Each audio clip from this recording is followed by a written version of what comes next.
Ang mabuting balita ng Panginoon ayon kay San Juan.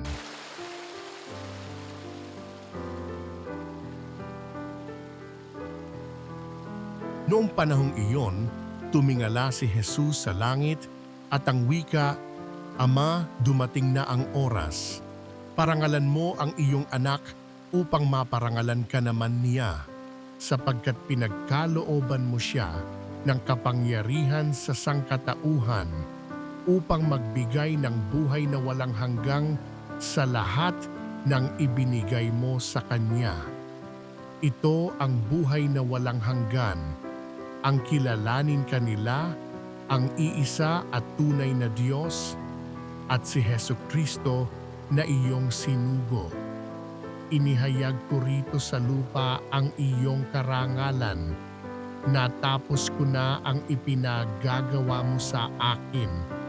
Kaya Ama, ipagkaloob mo sa akin ngayon ang karangalang taglay ko sa piling mo bago palikhain ang sanlibutan.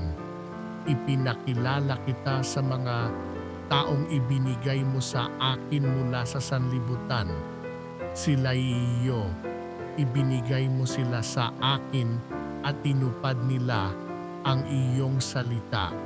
Ngayoy, alam na nilang mula sa iyo ang lahat ng ibinigay mo sa akin, sapagkat itinuro ko sa kanila ang lahat ng aking nabatid sa iyo at tinanggap naman nila.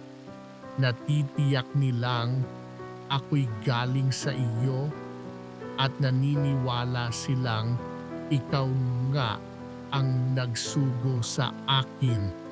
Idinadalangin ko sila, hindi ang sanlibutan, kundi ang lahat ng ibinigay mo sa akin, sapagkat sila'y iyo. Ang lahat ng sa akin ay iyo, at ang lahat ng iyo ay akin, at pararangalan ako sa pamamagitan nila. At ngayon, ako'y pupunta na sa iyo. Alis na ako sa sanlibutan, ngunit nasa sanlibutan pa sila. Ang mabuting balita ng Panginoon